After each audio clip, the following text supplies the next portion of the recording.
Hi, it's Krista and Sonia from Exceptional ND. We have an educational platform, as you know, and one of the things we love to do is to interview other exceptional NDs. So we're here today with Dr. Christina Bjorndal. And because I don't pronounce things well, as everyone knows, I'm allowed to call Dr. Bjorndal Chris today, and I get really red and trip over my words and probably will stutter at some point. But anyway, Chris is a very, very well-known and well-regarded naturopathic doctor in Canada. She is, an international speaker, has written 3 books, has a wonderful retreat that, my best friend actually attended recently and said it was just incredible in terms of, the physician heal thyself and recharging. And so I'm really hoping that, Chris, you'll tell us a little bit more about that. I know you grew up in BC and you practice in Edmonton, Alberta, and you've got lots and lots of information to share with the naturopathic community. This emphasis on supporting mental health and supporting physician wellness, I think, is so important. So just tell us a little bit more, maybe starting with this retreat. This just sounds fantastic. Yeah, sure. So yeah, first, thanks for having me. And it's great. Yeah, it's great to be here. You guys are amazing NDs too. So don't discount that. And so the retreat's called Mind, Body, Soul. And I teach it with 2 other naturopathic colleagues who I was saying on before we hopped on to recording, they're also exceptional, which Yeah. is why I love being in community with them. So we created it out of this need to move a little bit more into the heart of our medicine. We're really focused living, up here, neck up, physical medicine, like physical, let's look at this specific SNP and that little bacteria in the microbiome and like all that kind of stuff, which is great. Like, don't get me wrong. I can geek out on all that too. But you also want to learn and lean into a little bit more of the soul and the spirit of our medicine, which I think gets lost. And so this retreat is just an opportunity to come together with like-minded people to tune in a little bit more to where you might need some tending to your own self, because the reality is we are caregivers and we're really busy caring for everybody else. And a lot of times we, dare I use the word, get burnt out.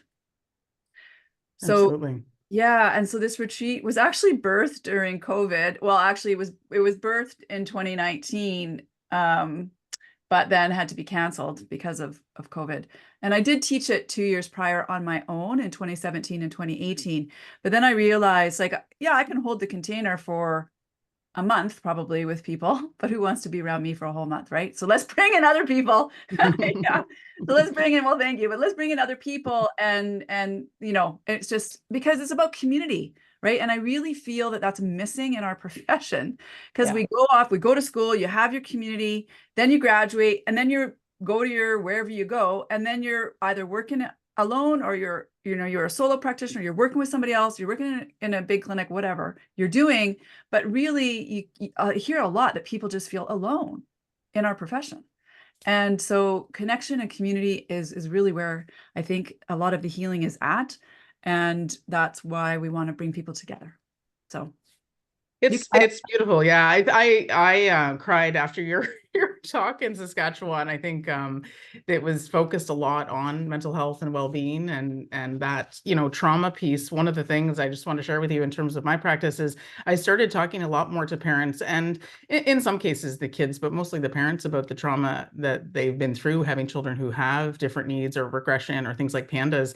And the parental trauma actually was holding us back in many, many, of those cases. So even those dialogues have created opportunities for those parents to then go seek care for themselves. So yeah, I found it really helpful just to kind of put that piece into my practice. And then, the spiritual piece. I mean, Chris and I are people of faith, so we talk a lot about hope, the need for hope and faith and community. And I think our naturopathic community is so it's so great that they have you and other people who are talking about these because it does get lost, right? It gets lost, especially now in this, evidence-based medicine, and we all want to be real doctors, yeah, and and I think our medicine is amazing, and it yeah, has to include the spiritual piece because that's part of its origin.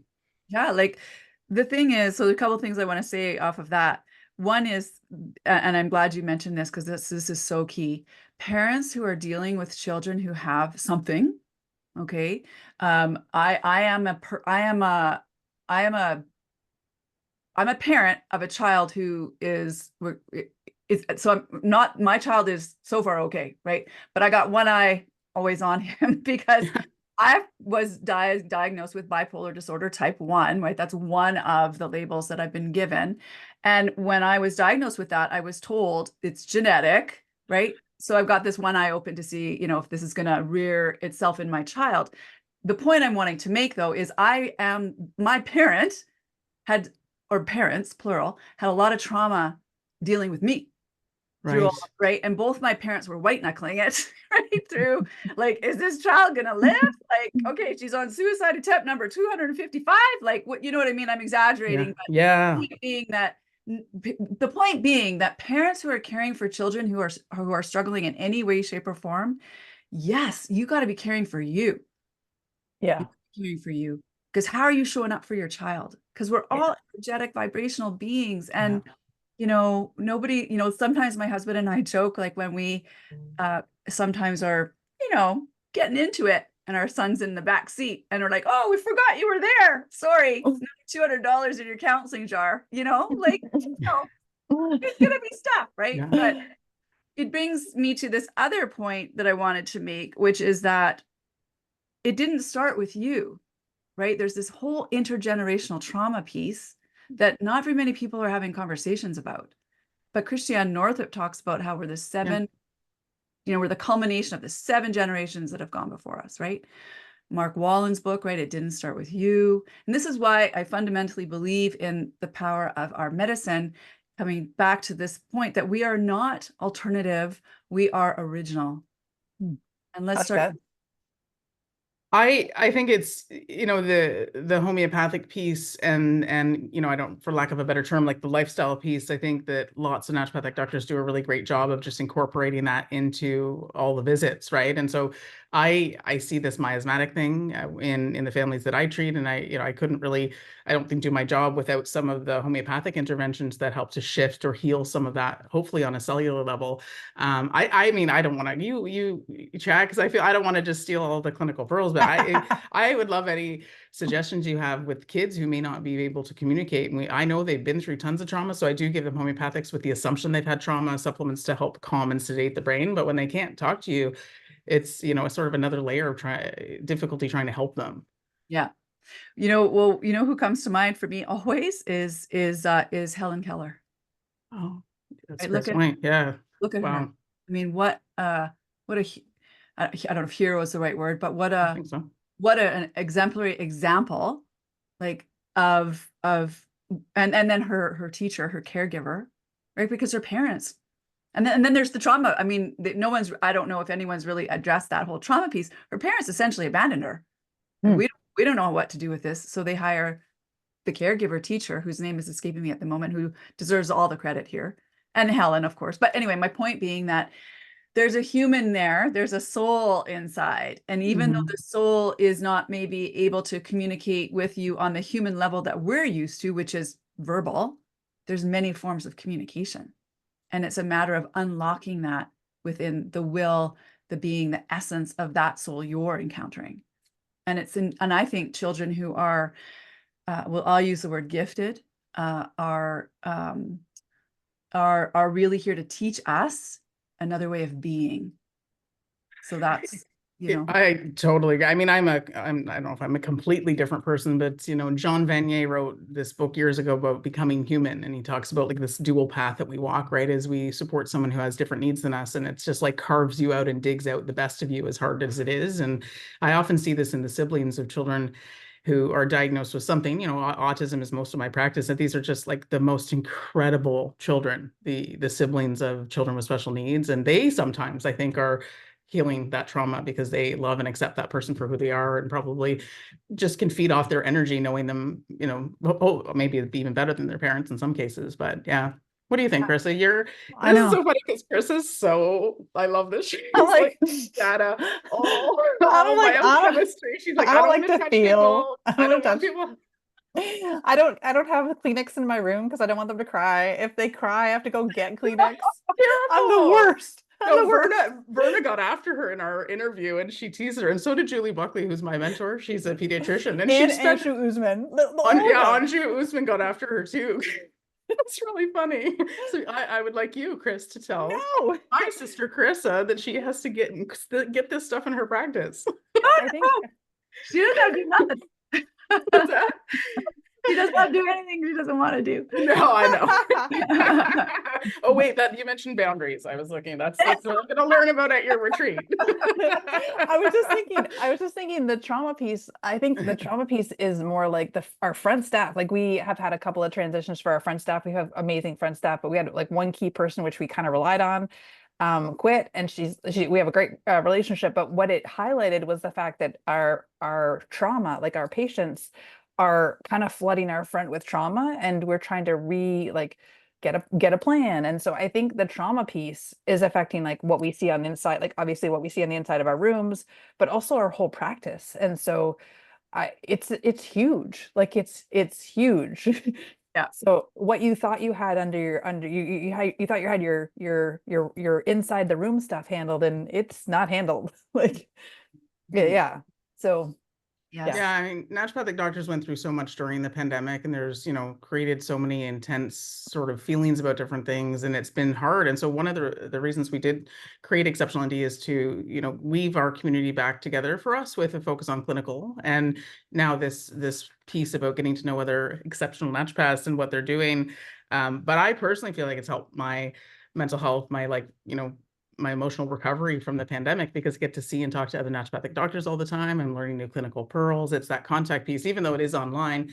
It's been amazing because every 2 weeks we're on talking to naturopaths. We're presenting cases. We have a conference that was so lovely to see old friends. Right. Yeah. That I'll have to come to that sometime. that'd be great. We'd love to have you. We have clinical pearls, so they do 30 minutes on a clinical pearl. So it's like fast and furious. Love it. Yeah. It's kind of similar to Hawaii Doc Talks, I would say. They do 25 minutes and Jody copied it. No, Jody copied it. She was like, because she spoke at, Jody is our other founder. And so she's like, we're going to do it like Hawaii Doc Talks. And I was like, and so Sonia and I were like, no, let's keep it virtual. And she's like, no. And it was so nice. Like the vibe was nice. The community was there. It was really, she was right.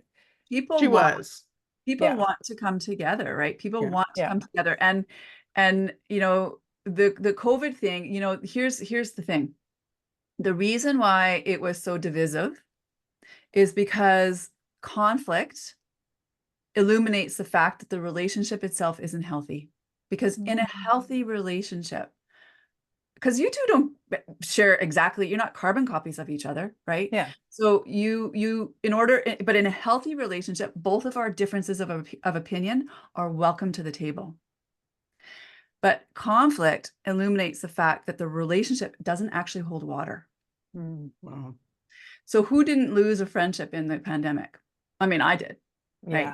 Yeah. I didn't, but because with kids with special needs, you sort of find your community pretty quickly. Right. So but Carissa, it was heartbreaking. Yeah.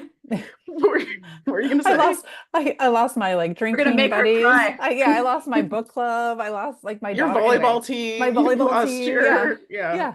I lost my social. Yeah, I lost my social, my superficial social group that I didn't think was superficial. I thought it was a little deeper, but apparently it was superficial. But yeah, I do think even within our community, it was already fractured. And so I didn't necessarily realize it was the water test. It was the filter test. Yeah. And I mean, I won't say too much more. I mean, I could say a lot because I was on the CNCC when this was happening, the Canadian Naturopathic Community. Yeah.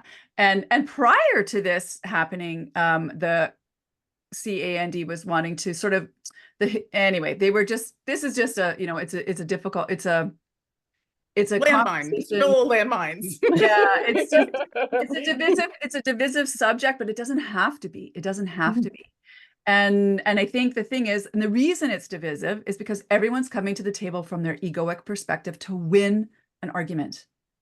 They're not coming to hear the other person from the heart.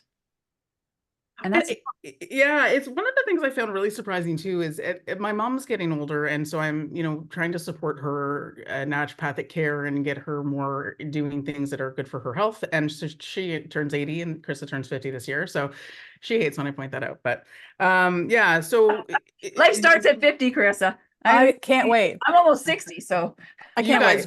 You guys both look gorgeous though. That's amazing.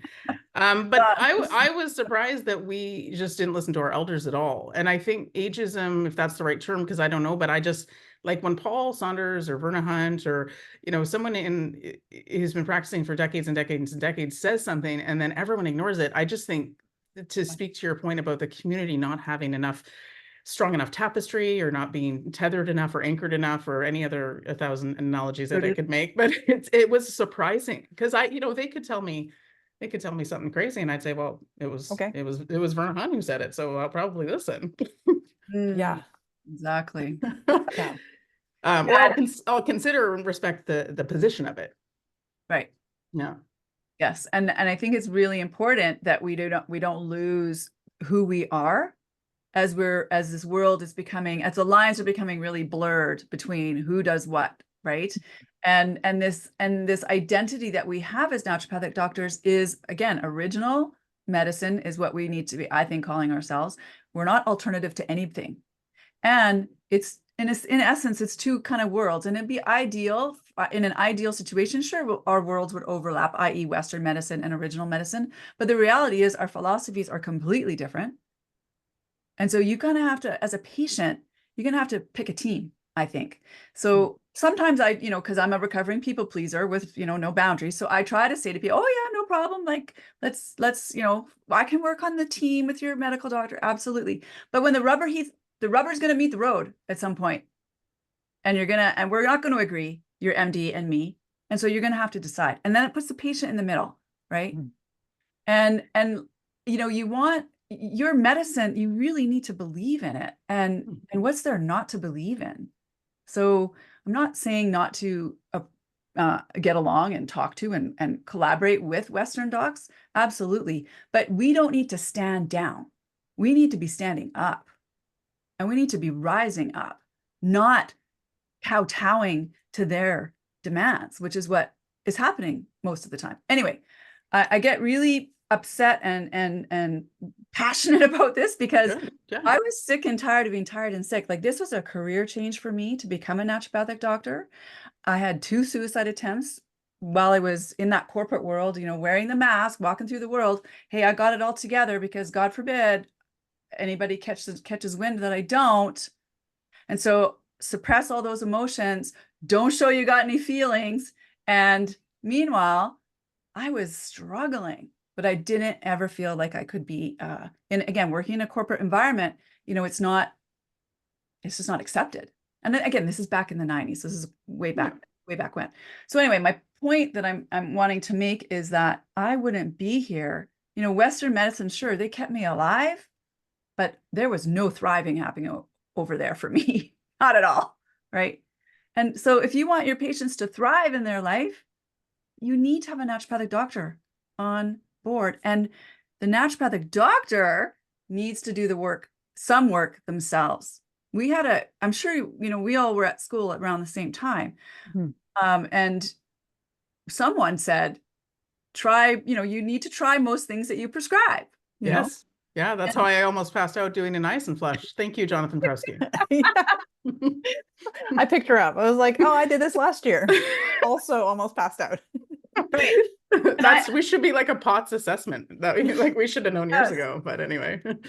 And I saw Dr. Abraham Hoffer, and I just about passed out taking niacin too the first time. Oh my God. It's funny. I just bought a book of his, and I think it's signed by him. I don't know. It looks like, I bought it off Amazon, and he says in there, if you want your protocol to work, the parents and the children need to think it's going to work. And I thought that was so amazing because it touches on what you're saying, right? You need to believe your medicine works, and you need to then embrace the entirety of the holistic nature of body, mind, spirit. And it's hard work, very hard work. Well, your thoughts affect your physiology. Your thoughts affect your reality. So a word we never should be using with any of our patients is the word terminal. Because as soon as you use that word, you're just accepting that it's over. right? So, and Abraham, I mean, Dr. Hoffer was really amazing. He said to me, "Are you okay with the side effects of what I'm going to prescribe for you?" And I said, "Well, I don't know. What are they? What are they?" Because I was already on 5 psychotropic meds and having a bowel movement once a month. You know, it was great. It was really great. And he said, "You're going to look younger and live longer." And I said, "Okay, well, I guess." I said, "I'm kind of depressed right now, so not sure if I really want to live longer, but we'll see how it goes." And you know, he was lovely. I saw him when he was in his 80s. You know, Wow. what a treat for me. You know, I didn't realize I was meeting somebody of such significance at the time. But What an amazing thing to share with everyone. That's incredible. yeah, It's, I joke because I grew up sort of, we watched Grey's Anatomy. It came out while we were in, the early stages of our career. And so I jokingly, when my kids are like, "Oh, what are you doing today?" I'm saving lives. And, "Oh, mom, like, you're so corny." But it does. We know it does. Naturopathic doctors who are here on the front lines doing clinical treatment, when we know it saves lives, it saved your lives, it saved the lives of my children, which I often share in terms of their development and their well-being. It's, it's not bleeding out in an emergency room, but it is, most of your life is about quality of life. And we have wonderful doctors, we have wonderful, life-saving treatments. But they need us. And doctors, see, I don't know what you're finding, but I'm finding doctors are more open to asking for help Yeah. with things like long COVID or complicated cases. They don't know what to do. Pandas, right? They don't know. And then I assume they became a doctor because they wanted to help people. So I'm finding a little bit more openness, but maybe that's the pediatric world, right? Where it's your heart just like goes out to these kids and you want to look for anyone who could help. No, I think everyone got broken. I Yeah. think everyone got broken across the board. And I think the cracks are just interesting. I think we're seeing a lot of things we've never seen before. And not all of them are bad. Mm-hmm. Yeah. My It's like frustration. Yeah. Sorry, go ahead. Oh no, I was gonna like, it's like working out. You got to break the muscle to make it better, build it up. It hurt. Yeah. Yeah, I think on the one hand, as frustrating as it was to go through the experience we went through with COVID as clinicians, being told that we're not, what's that word? Essential. Yes, thank you. Oh Yes. Lord, yeah. Right, that, like, okay, so anyway, somebody needs to bookmark that and make sure that gets changed, because I don't think if we hit another Okay. pen, it's been changed. But because we are essential. And but the fracture that was already there prior to COVID was mental health. This conversation about suicide rates, anxiety, the rates of mental health in children are skyrocketing, ADHD, depression. I mean, it was there before the pandemic, and it just got deepened and widened and worse since. Yeah. And so for me, I'm very, I just feel like I'm grateful that there's more emphasis placed on it now, and some more discussion happening. But you guys, we've all been practicing a long time, and I'm getting a little tired of hearing about, let's talk about mental health. Mm-hmm. It's too late to talk about it, people. It's too late. What are you doing? What are you doing? And why isn't there a naturopathic doctor and a psychologist on every person's healthcare team? When my son was born, unfortunately, it was in a hospital. Well, fortunately, whatever, doesn't matter. The point is, there was no midwives. That's the choice we had available to us. And as I was leaving, I got handed an appointment. I said, "What's this for?" They said, "Oh, it's for his assigned pediatrician." And I said, "Well, I didn't say this, but I thought, well, where's his assigned chiropractor, naturopathic doctor, psychiatrist, psychologist, massage therapist, osteopath, acupuncturist? Where are they?" So this whole system of medicine we have it needs to be shaken up, and we need to be included in the conversation. And where I work in Edmonton, we're not even invited hardly to the table. So anyway, these are tangents we're going on. So the point is, if you want to be successful in practice, you need to, I think, understand that people aren't just physical entities standing in front of you.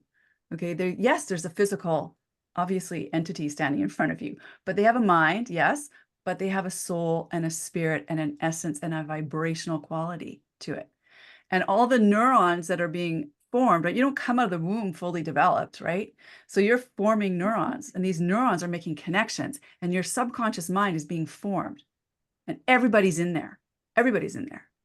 So working on the mental, emotional, spiritual piece of the puzzle, in my opinion, is 75% of it.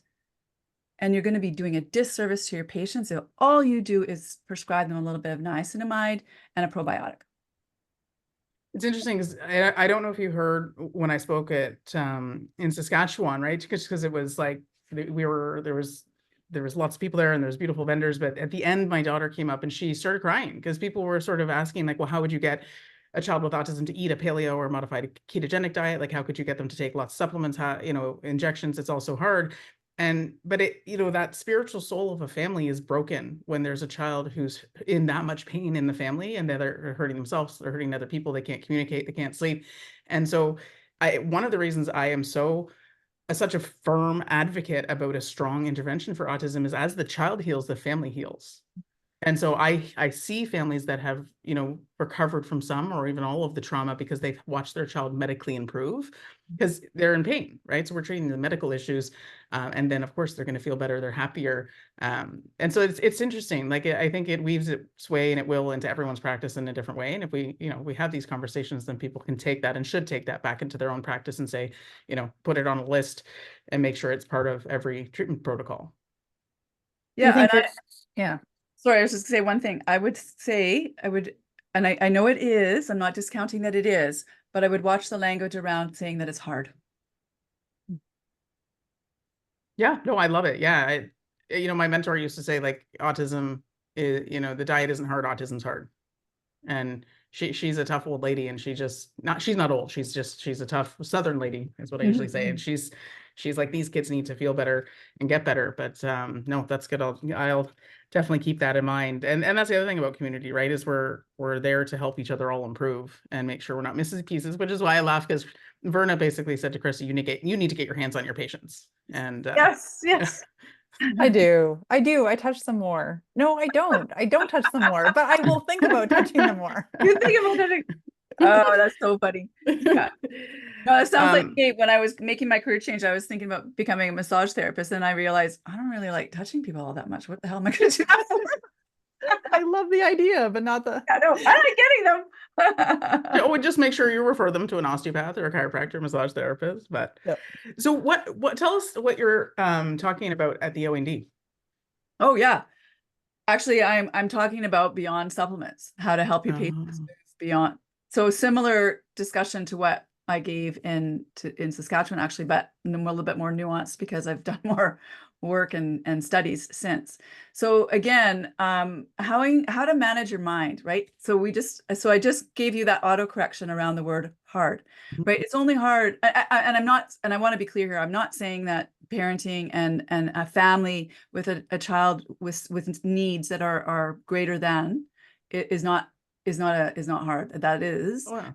But what I'm saying is, when we say to people like, I don't know, I just find I was an athlete. Okay. So we suck it up a lot, right? We suck up things. So we don't complain. Like, I never complained to Dr. Hoffer about the niacin flush. Never. Okay. Why? Because I wanted to get better.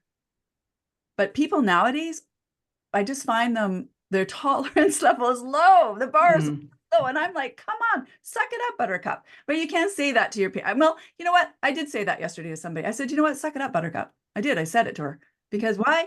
You need to suck it up. And sometimes you have to get over yourself to be able to get into yourself.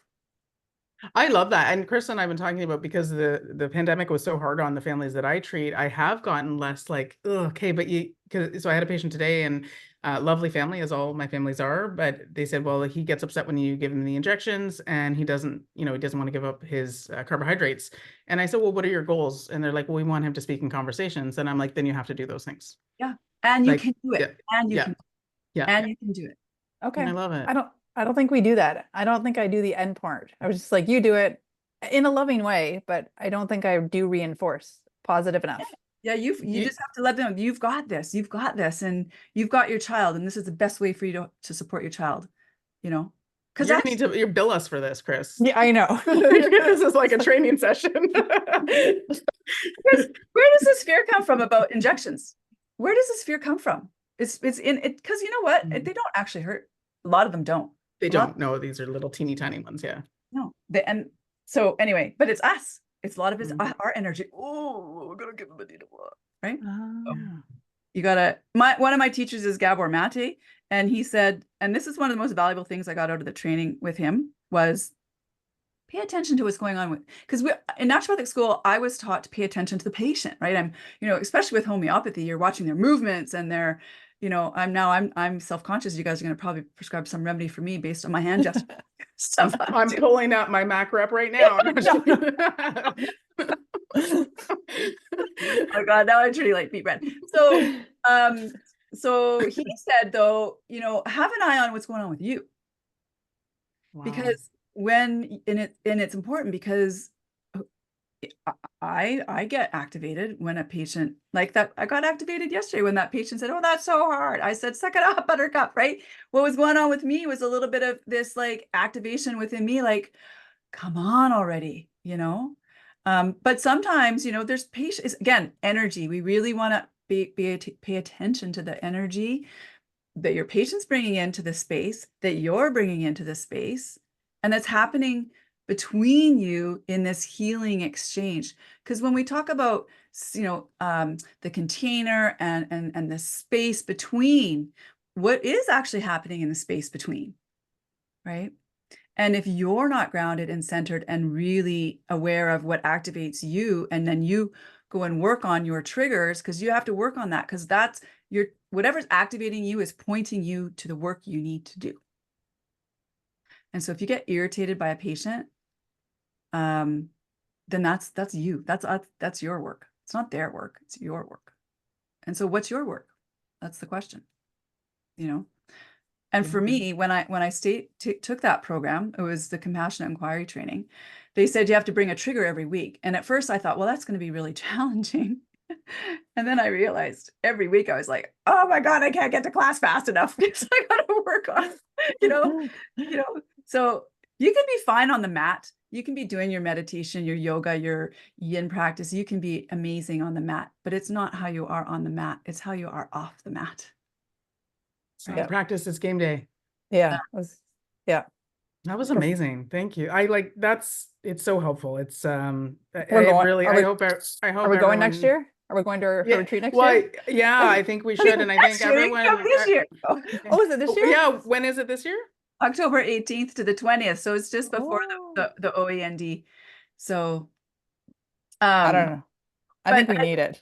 I think we need it. It's lovely. It really is. It's really lovely. So I'll give you the link and you can, we'll post it. We'll put it in our Exceptional ND chat group and maybe our calendar.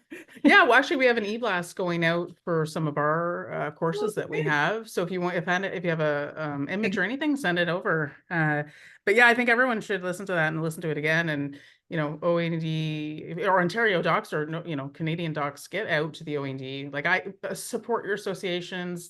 Look at the people you can learn from. The community piece, it takes all of our effort, right? And every time I talk to another naturopath, I learn. So yeah, get involved, take their courses, read their books, support them on social media, like and share, love your community. This is it's time for healing, right? And we need leaders, and you are, even after this talk, I'm more impressed by the information you have. So I'm excited for the OAND, but you're absolutely a leader in our community, particularly as it relates to these topics. Well, thank you. Hey, I'm wondering if Chris is open to doing a little exercise with me. Ooh, Let's do it. I love it. Okay. You sure? Yep. I'll give you a wink because you might. Well, no, I'm good. Okay. I'm good. Okay. So one of the things people ask is, okay, so I've mentioned the word ego. I mentioned the word ego, right? I said about the conflict, how people are coming to conflicts from the egoic perspective, not from the heart perspective. Yep. So, and then we talk about what I love to teach patients and other doctors is how to trust this voice, right? This inner voice that we all have, this guidance compass system. But it often gets drowned out by the voice of fear that comes from the egoic mind, which comes from trauma, which comes from this, place of wanting to protect us, but yet it isn't actually helpful. It keeps us stuck a lot of the times. So learning to trust the intuition is really, really helpful. And this is something I would do in clinic with patients at some point. And it's just a conversation with your heart. So how it's going to go is we'll put our hands on our heart, and then we'll have this conversation, and it's engaged by me asking you a question, and you repeat it, and then the answer, okay, that comes. Okay. But I do like people to close their eyes just to get the ego out of the way. So if that's comfortable for you, and if it's not, it's fine. No, we're good. Okay, so take a breath with me here, just breathing in and then exhaling. So the first is a statement to repeat. So heart, show me where you are. Heart, show me where you are. And then just share if there's a word, phrase, color. There's no right or wrong here. I'm just Anxious. thinking about my I'm my always car. anxious. Oh yeah. Chris Are is you doing thinking it or am about I the doing class. it? Are you doing it? I thought we were both supposed to be doing it. No, Okay, no, you do it. Okay. I'm just thinking about my van. It has holes in the tire, so I was thinking about circles. But I think I was thinking circles. Circles is beautiful. Circles is really beautiful, actually. Okay, so we'll take just another breath here, breathing in and then exhaling. So heart, will you ever lie to me? Yes or no? Heart, will you ever lie to me? Yes or no? Oh wait, I say yes or no. You say the question and then the answer. Yeah. Heart, will you ever lie to me? No. Perfect. Heart, have I always followed you? Yes or no? Heart, have I always followed you? No. Heart, how do you feel when you hear I haven't always followed you? Heart, how do you feel when you hear I've not always followed you? I think it's sad. It's sad. So breathe into that.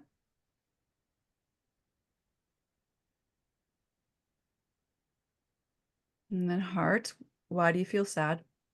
Heart, why do you feel sad? Because you're not listening. Because you're not listening. Okay, so breathe into that.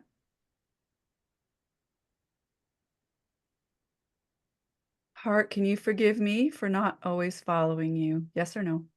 Heart, can you forgive me for not always following you? Yes. And heart, is it possible that you are God or grace or my intuition or whatever word floats your boat there, dwelling inside? Yes or no? Heart, is it possible that you are grace or God or intuition? Yes. Yes. Perfect. That's it. Thank you. Good. So yeah. Here's the quote. The heart must usher the mind into the zone of revelation, by Joseph Campbell. Okay. The other sidebar ADHD moment is, the other quote that I love is, the psychotic drowns in the same water the mystic swims. I love it. Yeah. So how do you do this with your patients? You teach them, and most of the time have Kleenex ready, because most of them yeah, I know. I'm like, we don't take time to feel, right? I think because you're a mom and you're a clinician, and then you're cooking dinner, and you're a partner sometimes, or you've got a garden. Like, yeah, you're wearing all the hats. Yeah. But your soul is speaking to you, right?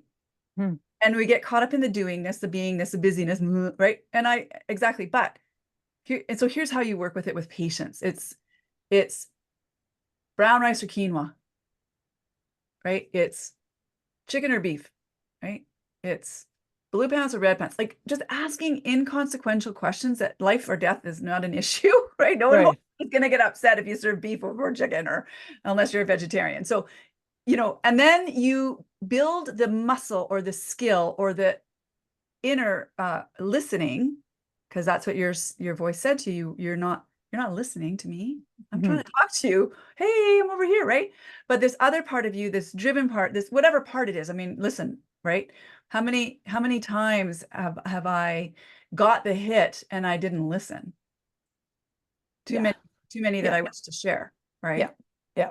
But now, honest to goodness, so now there's this part of your brain called the reticular activating system. Do you guys familiar with the reticular activating? Yeah. Okay. So this is for the people who don't know, who might be listening, this is a classic situation where you make a decision that I want to buy a Toyota Corolla. Prior to that decision, you never saw Toyota Corollas on the road at all. You make the decision, I want to buy a Toyota Corolla. Next time you go on the highway, that's all you see is Toyota Corollas in your perceptual awareness field. That's the reticular activating system. You made a decision consciously and then your brain said, oh, she's interested in that.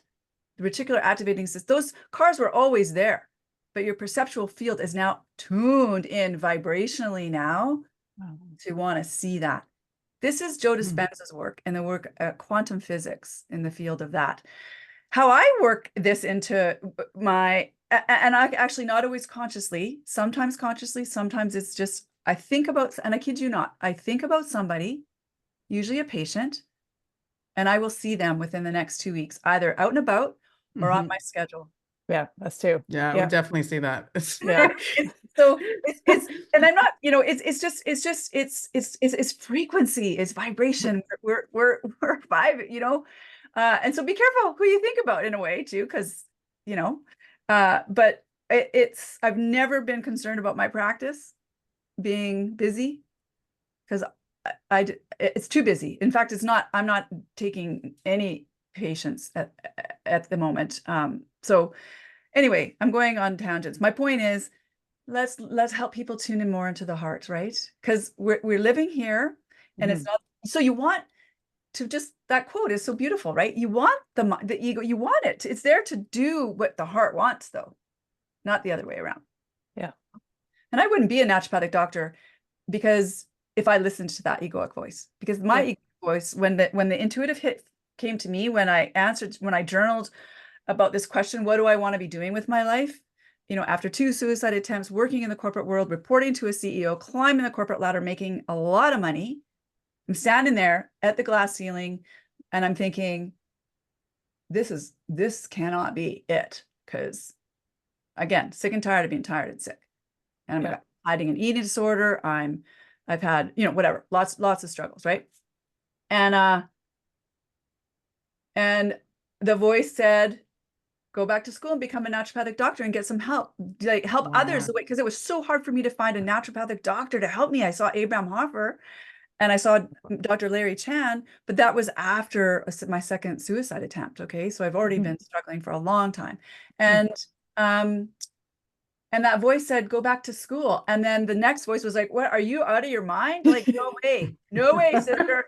No way, sister. You're not doing that. Absolutely not. Right. So it took me like a whole year to work up the courage, you know? But if I listened to the ego, I would still be, over there in the corporate world. I listened to my heart and I didn't let fear stop me, you know? And when you do, the doors open, right? They do. Universe got your back. It really does. Yeah. Sorry. Yeah. No, I appreciate that. Because I hear you, but you made me feel it, which is awkward. Which I appreciate. You should put a little heart up, and so should I, right in front of my. So it reminds you, though, not as a as a piece. Because when I see things in my office, it's like, you know, I'm gonna check your lungs and to check your oxygen, and then I see the heart and check your heart, but your like spirit. Yeah, it's beautiful. I would say, Krista, I would just say, instead of saying it's awkward, because until you get comfortable with them, right? And everyone's got all these emotions, right? Yeah. It's just a lot of times the feedback I get from clinicians a lot is why they don't want to work in this mental emotional space is because we feel like we don't have time, number one. Yeah. It's kind of like unpack a big thing. But the thing is they're carrying it anyway. And it's an obstacle to their cure. Wow. That was very visual for me. Like, yes. Yeah. And they're backpack. Yeah. Yes, exactly. And they're sitting there with you. Now they trust you. So you need to trust you enough to be willing to not view it as awkward. Just view it as it's totally, you can unpack your backpack with me. It's okay. I can hold you. You don't really need to do anything. You just need to be with them. All right. I'll get some Kleenex in my room. I'm going to buy hearts for both of our room as a reminder. That was really just truly so many important, you know, I don't even think you can say clinical pearls because it sounds too superficial. So I think it's just like soul pearls. I like that. Yep. Yeah. Awesome. So you have so many positive places for people to, you know, learn from you. What can we look for in the future? Yeah. Okay. Well, let's I like to lead in the present moment. So the present moment, what you can look for is I do have a clinician's training program that basically takes you through the 10 steps I talk about in Beyond the Label. So Beyond the Label, 10 Steps to Improve Your Mental Health with Naturopathic Medicine. That's a book that is, you know, again, if you don't really know, at least suggest it to your patients, right? We opened this all talking about support your fellow practitioners. Everyone, really, we need to be supporting our practitioners who have written books, right? I didn't write it for me. I wrote it for you. I wrote it for you. And I left 90% of it out, you know, of the story part. Anyway, blah, blah, blah. So the book and then the clinician's training program takes you through these pieces and gives you like practical things you can use with your patients. Oh, amazing. nice. Here it is. This is. Oh, yeah. That's it. And then, okay. And then go to Work With Me and then go to Canmore. And then that's, oh, no, sorry, courses. Pardon me. Courses. Oh, yeah. Work With Me. Canmore. Canmore. Yeah. And then that's the retreat, which we were talking about earlier. Beautiful. Wow. So there's that. And then what I've got coming up is a program called Thrive. Grow your net worth by improving your self-worth. Ooh, nice. I love that. You mentioned it before we got on our interview, and you said, you know, unfortunately, naturopathic doctors have this, you know, feeling about their poverty mentality, you said, right? And that's so true. We're helping people so much, and you have to respect yourself and make sure you're getting compensation for all your hard work and effort. Yeah, we got a less than mentality for sure. Yeah, we do. We're not less than. Yeah. And then the third thing I'll just mention is a new book. But called, well, the working title is Weightless: A Mind, Body, Soul Approach to Weight Loss. Okay. I'm not sure if my editor will approve that, but anyway. I like it. I like it because I like the weightless and then loss is just one letter. Yeah. Yep. Because the eating disorder, and that's been the Beyond the Label is really, I mean, I mentioned bulimia, but I don't share. It's really about healing from depression, anxiety, bipolar disorder.